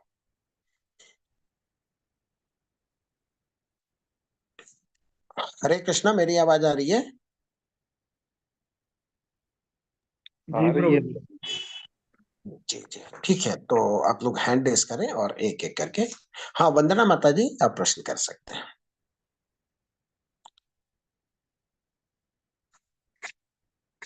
हरे कृष्णा प्रभु जी। मेरा एक हाँ हरे क्वेश्चन था कल के अध्याय को लेके कि शिव कौन सा भगवान ने अध्याय माता कहा, जी? दूसरा वाला अध्याय गीता का सार, हाँ हाँ उसमें मैं इस स्थित प्रज्ञ कि भगवान ने कहा, हे पार्थ, जब मनुष्य मनोधर्म से उत्पन्न होने वाली इंद्रिय तृप्ति की समस्त कामनाओं का परित्याग कर देता है और जब इस तरह से विशुद्ध हुआ, उसका मन आत्मा से श्लोक संतोष संख्या कौन सी प्राप्त माता करता है। जी? श्लोक संख्या कौन सा है माता जी? 55 प्रभु जी। जी जी जी, हाँ बताया माता। तो इसमें जो स्थित प्रज्ञ कहा जाता है उसके बारे में मुझे समझना था। जी, स्थित प्रज्ञ बोलते हैं जिसकी बुद्धि स्थिर हो गई। स्थिर बुद्धि कैसे किसको होती है? जो भगवान की सेवा में लग गया, जो आत्म साक्षात्कार कर लिया। हमें दूसरा अध्याय में क्या बताया भगवान ने? हम शरीर नहीं है, हम आत्मा है। ठीक है। अर्जुन जी क्या बोल रहा था? हमें करुणा करना चाहिए दूसरे के प्रति, दूसरे को नहीं मारना चाहिए। भगवान ने क्या बोला? हमें अवश्य करुणा करना चाहिए, लेकिन शरीर के प्रति नहीं, हमें करुणा करना चाहिए आत्मा के प्रति। तो जब हम आत्मा को समझते हैं, जब हम जान जाते हैं कि हम शरीर नहीं आत्मा है, तो आत्मा का कार्य क्या है? आत्मा का कार्य है परमात्मा की सेवा आपकी करना। सेवा करना। जी जी। सेवा करना। तो भगवान की जब हम सेवा करते हैं, तो भगवान को हम समझ जाते हैं कि पहले अपने को समझते हैं, भगवान को समझते हैं। इसको बोलते हैं आत्म साक्षात्कार। मैं अपने को समझ गया। अब अपने को जब मैं समझ गया, तो समझने के बाद हम आत्मा के स्तर पर परमात्मा की सेवा करने लग जाते हैं। तब क्या पूछते हैं? हे पार्थ, जब मनुष्य मनोधर्म से उत्पन्न होने वाली इंद्रिय तृप्ति की समस्त कामनाओं का परित्याग कर देता है, और जब इस तरह से विशुद्ध हुआ उसका मन आत्मा में संतोष प्राप्त करता है, तो वह विशुद्ध दिव्य चेतना को प्राप्त करता है। तो पहले क्या करता था? वो जो मन में आता था वो करता था। अब क्या कर रहा है? जो उस कार्य करने से परमात्मा को प्रसन्नता मिलती है, वो वाला कार्य करता है। ये चेंज क्यों आया? क्योंकि वो आत्म साक्षात्कार कर चुका है। तो मेंटल प्लेटफॉर्म से वो स्पिरिचुअल प्लेटफॉर्म में चला जाता है। ठीक माता जी? जी प्रभु जी समझ में आ गया बहुत अच्छे से। धन्यवाद प्रभु जी, बहुत अच्छे से समझाया आपने। धन्यवाद माता जी। हरे कृष्ण। हरे कृष्ण अनुज प्रभु जी। प्रभु जी। हरे कृष्ण माता, धन्यवाद, प्रणाम। अनुज कुमार प्रभु जी।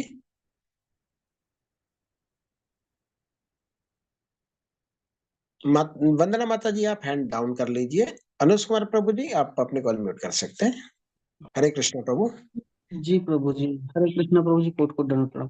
प्रभु जी, हमें आज के क्लास में बताया गया कि जो भी कर्म करना चाहिए वो भागवत कर्म होना चाहिए। तो भागवत कर्म क्या है प्रभु जी?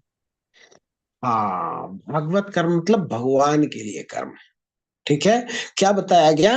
कर्म के पहले बताया गया कि 3 तरह के कर्म होते हैं। एक होता है कर्म, दूसरा होता है विकर्म, तीसरा होता है अकर्म। कर्म क्या होता है?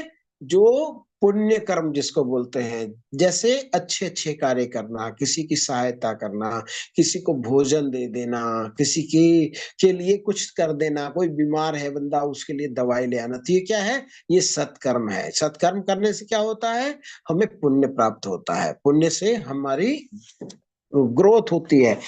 और दूसरा होता है विकर्म। विकर्म मतलब पाप कर्म। किसी को कुछ चुरा लेना, किसी को तकलीफ में डाल देना। और जो तीसरा कर्म होता है, वो ना कर्म होता है ना विकर्म होता है। वो क्या होता है? अकर्म। अकर्म मतलब ऐसा कर्म जो जिसका फल हमें नहीं मिलेगा, उसको बोलते हैं आध्यात्मिक कर्म। ठीक है ना? तो जब आध्यात्मिक कर्म करते हैं, उसको बोलते हैं कर्मयोग। ये भगवान के लिए कर्म होता है कि जो भी वस्तु है वो किसका है? हमारा है क्या? मान लीजिए ये घर है, किसका घर है? हम जब नहीं थे तब भी तो ये घर था। इसका मतलब हमारा घर तो नहीं हुआ, किसी और का घर है। किसका घर है ये? कम वो भगवान का घर है। तो इस घर में किसकी सेवा होनी चाहिए? भगवान की सेवा होनी चाहिए। अगर हमारी स्तर, मानसिक स्तर ऐसी हो जाएगी, अगर हम ऐसा समझ करके कार्य करने लगेंगे, तो ये कर्म हो जाएगा। काम वही रहेगा, हमारी इंटेंशन चेंज हो जाएगी, ठीक है ना। जब जी हमारी प्रभु जी। इंटेंशन चेंज हो जाएगी तो वही जो कर्म है वो भगवत कर्म हो जाएगा। ठीक है प्रभु। प्रभु जी हरे कृष्णा प्रभु जी। हरे कृष्णा प्रभु, दंडवत प्रणाम। और कोट किसी कोट का प्रणाम। प्रश्न? हैंड रेस हरे करें पहले। कृष्णा प्रभु जी। हरे आप कृष्णा। हैंड रेस करके बात करें प्रभु। हाँ ललित प्रभु जी बताएं। हाँ प्रभु जी, एक जो है अरे श्लोक नंबर है, अभी आपने जो है, हाँ, श्लोक नंबर है 38, जो धुएं 38। के बारे में बताया है आपने, दर्पण का, वो बात समझ में नहीं आया। आप चैप्टर 3 की बात कर रहे हैं प्रभु? हाँ हाँ, चैप्टर 3 में आपने 38 जो श्लोक था, हाँ वो हाँ जो ठीक। धुएं को ठीक आप है प्रभु। कंपेयर कर रहे थे भ्रूण से। हाँ नहीं नहीं, मैं नहीं कंपेयर कर रहा प्रभु जी, भगवान हाँ, कंपेयर कर रहे हैं। भगवान भगवान भगवान भगवान जी, का। जी, जी। मैं समझने का प्रयत्न कर रहा हूँ और आपके साथ भी चर्चा करेंगे, ठीक है हाँ ना। तो हाँ प्रभु जी ये काम के बारे में बताया है कि कौन, प्रश्न पूछा था अर्जुन ने कि हम न चाहते हुए भी गड़बड़ वाला काम कैसे कर देते हैं, हमें कौन मजबूर करता है। तो भगवान ने बोला था कि रजोगुण से उत्पन्न जो काम है वो हमें प्रेरित करता है ऐसे कार्य को करने के लिए जो हम नहीं करना चाहते हैं। तो आगे बताया था कि तुलना किया था 3 चीज से। किस चीज से? धुएं से, अग्नि धुएं से ढकी रहती है। एक कल्पना, ये जो काम के बस में हम कैसे हो जाते हैं, ऐसे हो जाते हैं तुलना स्वरूप कि जैसे अग्नि धुएं से ढकी रहती है। तो आपने देखा होगा शायद, या फिर आप समझने का प्रयास करें, जब लकड़ी वगैरह जलाते हैं ना तो धुआं भी होता है और आग भी होता है, ठीक है। तो जब धुआं ज्यादा हो जाता है तो माताएं क्या करती है, एक पाइप लेती है, पाइप से फूंक मारती है। फूंक कहाँ मारती है? अग्नि में मारती है। जब अग्नि में फूंक लगाती है तो अग्नि भड़कता है, अग्नि फैलता है और धुआं कम हो जाता है। गलती से अगर फूंक मारा अग्नि में ना जाकर के धुआं में हुआ तो धुआं फैलता है और अग्नि घट जाती है। तो हमें देखना होगा हमें क्या चाहिए, हमें धुआं ज्यादा चाहिए या हमें अग्नि ज्यादा चाहिए। अगर हमें अग्नि ज्यादा चाहिए तो हमें अग्नि को फूंक मारना पड़ेगा। अगर धुआं चाहिए तो धुआं में फूंक मारना पड़ेगा। अगर हमारे जीवन को सुचारू रूप से अच्छी तरह से चलाना है तो हमें सद्गुणों को बढ़ाना होगा। अगर हमारे जीवन को बर्बाद करना है तो हमें दुर्गुणों को बढ़ाना होगा। तो ये हमारे ऊपर डिपेंड करता है हम कौन सा कार्य करेंगे। तो काम की आवृत्ति अग्नि के ऊपर धुएं के साथ है, उसको हम बहुत आसानी से फूंक मार करके हटा सकते हैं। उससे इसकी कंपैरिजन करते हैं जैसे मनुष्य का शरीर है। मनुष्य का शरीर है, हमें कोई भी व्यक्ति मिलता है, भगवत गीता पढ़ लो बोलता है, हम पढ़ लेते हैं। जब हम पढ़ते हैं, पढ़ने की जिज्ञासा होती है, समझते हैं, तो फिर हम अच्छे अच्छे कार्य करना शुरू कर देते हैं। ये कब हो संभव है? जब हम मनुष्य के शरीर में हैं। यही काम अगर जानवर के शरीर में है तो उसकी तुलना की जा रही है जैसे दर्पण के ऊपर धूल लगा हुआ हो, कई वर्षों से धूल लगा हुआ हो, कई बार पानी लगाना पड़ता है, कई बार कुछ और केमिकल लगाना पड़ता है, तब मुश्किल से साफ होता है। कई बार साफ होता है, कई बार साफ नहीं भी होता है। तो कोई जानवर के शरीर में है, उससे अगर भक्ति कराने की कोशिश की रही है तो आप क्या कर सकते हैं? उसको कथा तो सुना नहीं सकते, ज्यादा से ज्यादा उसको क्या कर सकते हैं? आप भगवान का प्रसाद उसको अर्पण कर सकते हैं। कहीं भगवान के दर्शन कराने आप ले जा सकते हैं, वो देख रहा है नहीं देख रहा है पता नहीं, भगवान के सामने उसको ले जा सकते हैं, ठीक है ना। लेकिन वो ज्यादा बड़ा बंधन है उसके ऊपर में, सफाई होने की चांसेस कम है। लेकिन तीसरा है, कोई पेड़ पौधे के रूप में है, जैसे जो मान लीजिए कोई व्यक्ति है, कोई भ्रूण है, कोई बच्चा है, गर्भाशय से दबा हुआ है, तो वो कुछ कर सकता है क्या? कुछ नहीं कर सकता है। जैसे पेड़ पौधे हैं, पेड़ पौधे कुछ कर सकते हैं क्या? भगवत सेवा कर सकते हैं क्या? नहीं कर सकते हैं। आप उसमें मदद कर सकते हैं। कैसे? आप फूल के टहनी से एक फूल तोड़िए और भगवान को अर्पित कर दीजिए। अगर आप नहीं अर्पित करते तो ऐसे भी फूल जा करके झड़ करके मर जाने वाला ही था, लेकिन उस आप सहयोग कर सकते हैं। तो कामना कैसा है, वो जड़ पदार्थ से बंधा हुआ है। तो ये काम के जो आवृत होता है ना, काम को कितना गहराई से ढका हुआ होता है, उसकी तुलना भगवान तीन प्रकार से करते हैं। अग्नि धुएं से ढका हुआ, एक तुलना इसके करते हैं, दूसरा दर्पण धूल से ढका हुआ ये करते हैं, और तीसरा करते हैं गर्भ जो है, भ्रूण जो है गर्भ से आवृत होता है, उसकी तुलना करते हैं प्रभु जी। ठीक है प्रभु। हाँ प्रभु जी, हरे कृष्ण प्रभु जी। हरे कृष्णा प्रभु, दंडवत प्रणाम, बहुत बहुत। दंडवत और प्रणाम। किसी का कोई प्रश्न? हरे कृष्ण प्रभु जी, ये चैट बॉक्स में 2-3 प्रश्न है प्रभु। जी जी जी। हरे कृष्णा, कक्षा के दौरान चैट बॉक्स में मैसेज ना करें स्नेहलता माता जी। जी जी, बिल्कुल नहीं करना चाहिए हमें। एक स्टूडेंट की लाइफ में कर्मयोग का क्या अर्थ है? बहुत सुंदर प्रश्न है प्रभु। कर्मयोग का क्या अर्थ है, मतलब कर्मयोग क्या था? कर्मयोग था अकर्म, जैसे हमने बात किया था कि अच्छे कर्म, बुरे कर्म या भगवत कर्म, भगवान के लिए कर्म। जैसे मान लीजिए हम किसी के साथ में जाते हैं सब्जी खरीदने, ठीक है ना, सब्जी खरीदने जाते हैं, किसी के साथ तू मैं हो जाती है, और हम बंदूक निकालते हैं, उसमें फायर कर देते हैं। तो ये किसके लिए कर्म हुआ? हमारी अपने अभिमान के लिए कर्म हुआ। मैंने कुछ कहा, उसने नहीं सुना और झगड़ा हो गया, गोली मार दिया।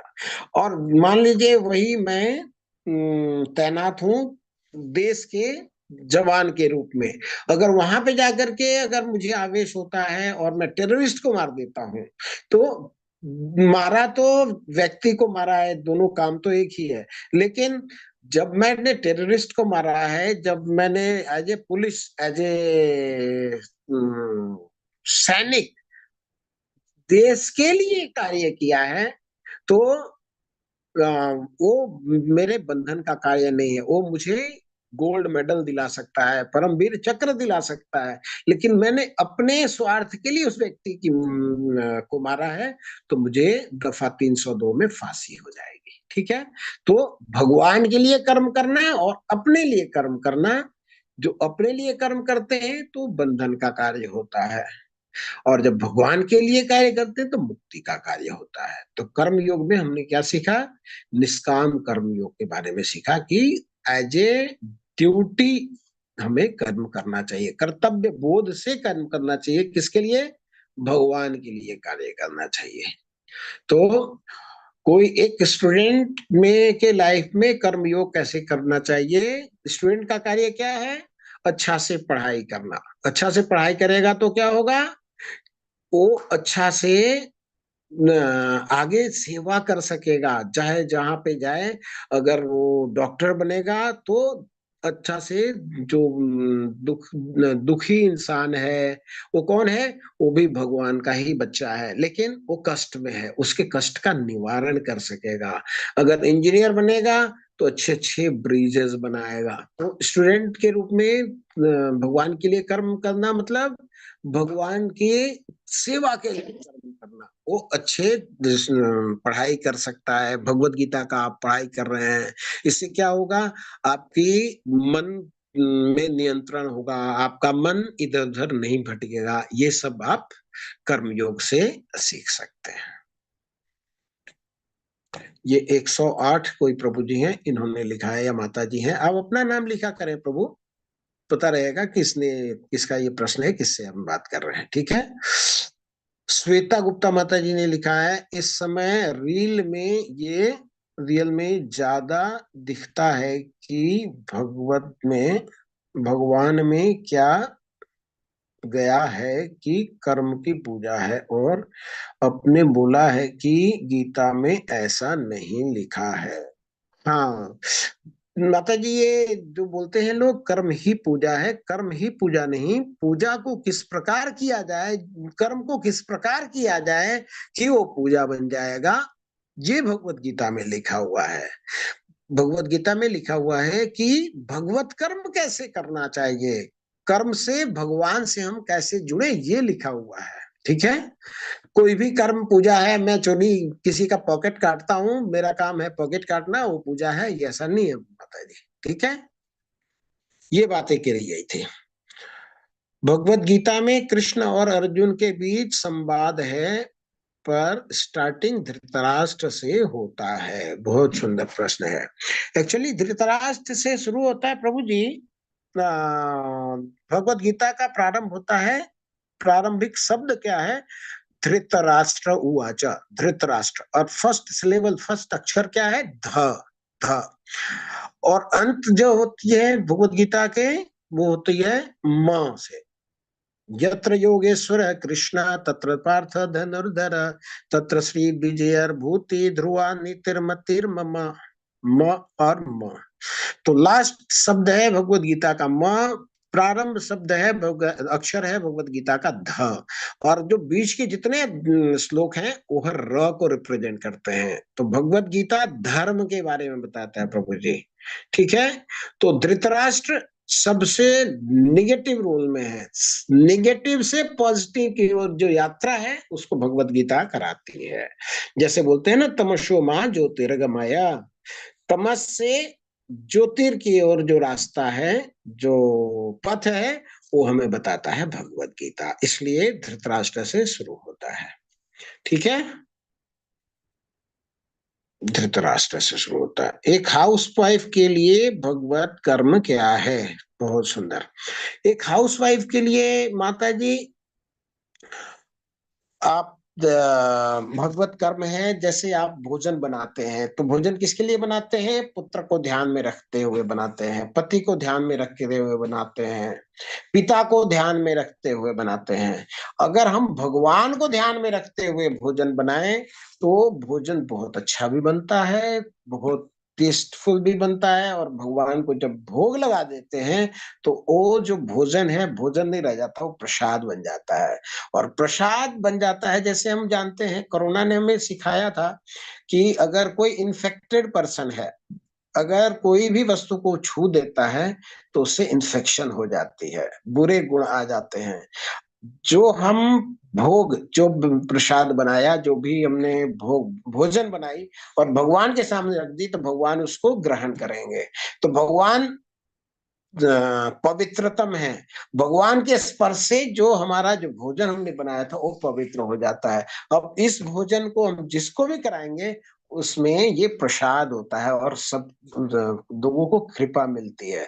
तो सबसे ज्यादा धार्मिकता में, जो भी भगवत कर्म में माताओं का योगदान है। माताएं अगर भोजन शुद्ध बनाएंगी तो भोजन करने वाले की बुद्धि शुद्ध होगी, मन शुद्ध होगा, विचार शुद्ध होगा, और ये जो जितनी कष्ट है समाज में वो सारी दूर हो जाएगी।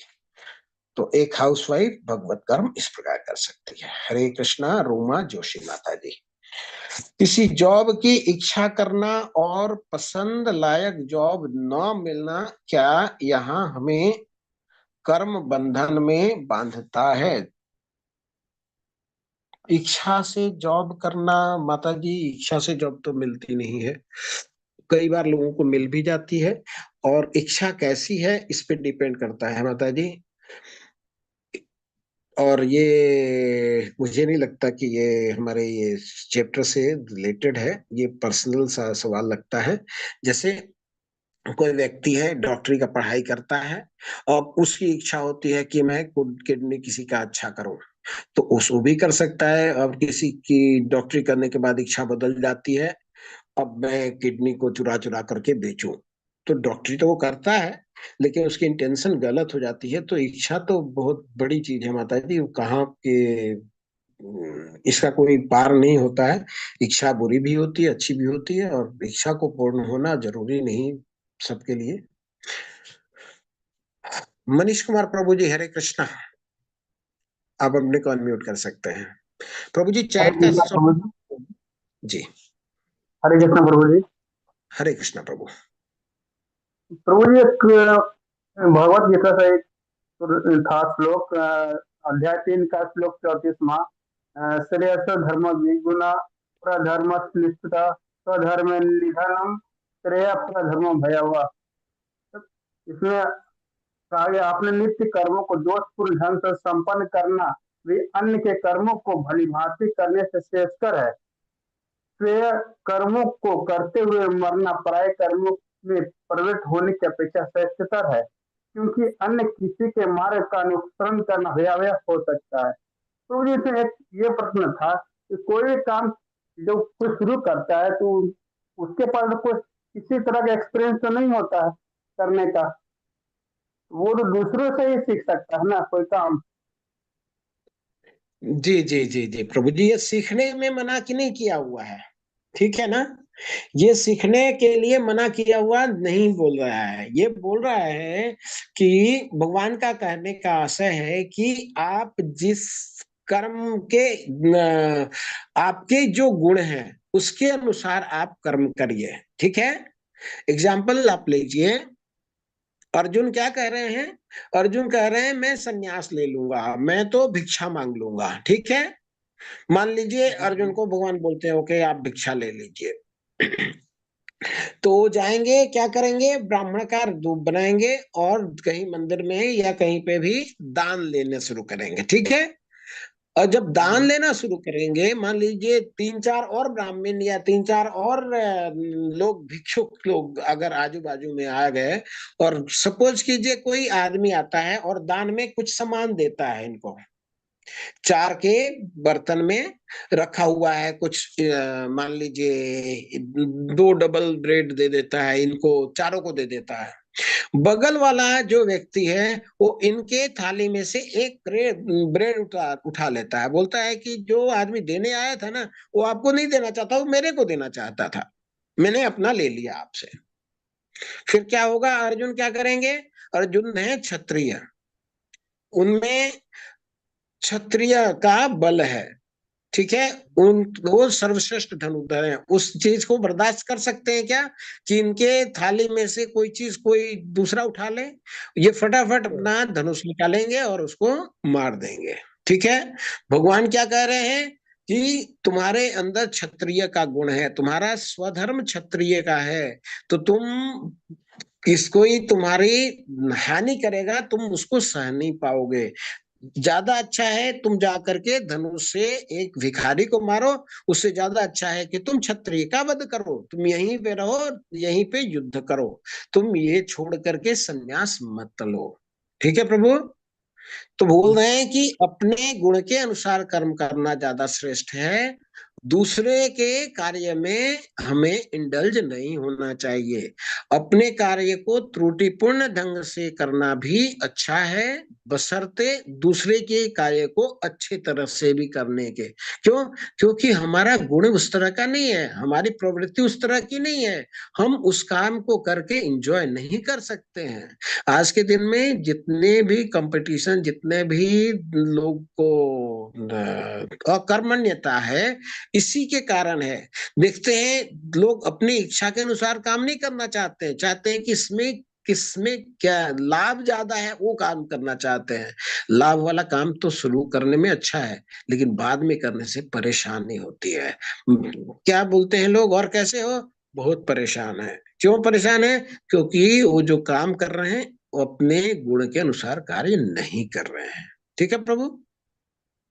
अर्थात प्रभु जी कहने का मतलब किसी एक का देख कर नकल नहीं करना चाहिए, और वो काम कर रहा है तो यस हमारी। यस यस यस यस प्रभु, बिल्कुल सही कहा आपने। हमें देखा देखी कार्य नहीं करना चाहिए, अपने गुण धर्म के अनुसार कार्य करना चाहिए, जो हमारे को सूट करती है, जो काम करके हमें अच्छा लगता है वो कार्य हमें करना चाहिए। बिल्कुल प्रभु। धन्यवाद प्रभु जी। हरे कृष्णा प्रभु, दंडवत प्रणाम। और किसी का कोई प्रश्न?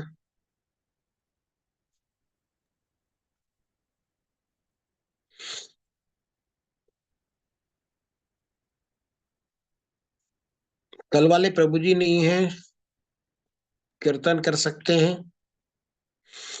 मनीष कुमार प्रभु जी। हरे कृष्णा प्रभु, दंडवत प्रणाम। आप अपने को अनम्यूट कर सकते हैं।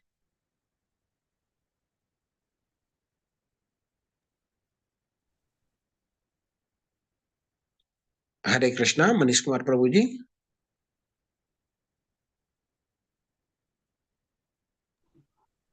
प्रभु जी एक और था प्रश्न, अध्याय तीसरा का ये 8वां श्लोक जो था, जी जी इसके बारे में थोड़ा बताइए प्रभु जी। जी जी जी। तीसरा का 8वां श्लोक है।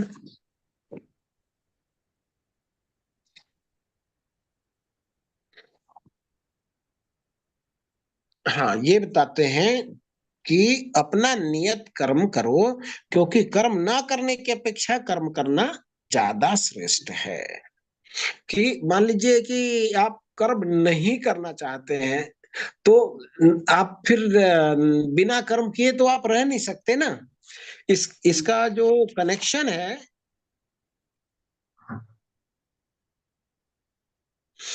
कनेक्शन पीछे से है। श्लोक संख्या 5 है। 5 में क्या कहते हैं? न ही कश्चित क्षणम अपि जातु तिष्ठत्या कर्म कृत, कि आप बिना कर्म किए तो रह नहीं सकते। आपको पेट पालने के लिए भी कुछ ना कुछ तो कार्य करना ही पड़ेगा। तो अगर आपके पास दो चॉइस है, काम करना और नहीं करना, 8वां में जाइए, क्या बोल रहे हैं कि कर्म करना और नहीं करना। तो काम नहीं करने से काम करना ज्यादा श्रेष्ठ है। अदरवाइज आप बिना काम किए कैसे रह सकते हैं? ठीक है ना। अगर आपके पास कुछ भी काम नहीं होगा ना, तो आप क्या करेंगे? आप इधर उधर दिमाग आपका दौड़ता रहेगा, कभी नाक में उंगल करेंगे, कभी किसी को छेड़ेंगे, किसी को कुछ छोड़ेंगे। बोलते हैं ना कि खाली दिमाग अगर तो, शैतान का वश। हाँ, तो काम नहीं करके आप नहीं रह सकते। उससे लाख दर्जे अच्छा है आप अपने को एंगेज करें। धन्यवाद प्रभु जी। हरे कृष्ण प्रभु। हरे कृष्ण। सभी का बहुत बहुत धन्यवाद। और किसी का कोई प्रश्न है तो ले सकते हैं।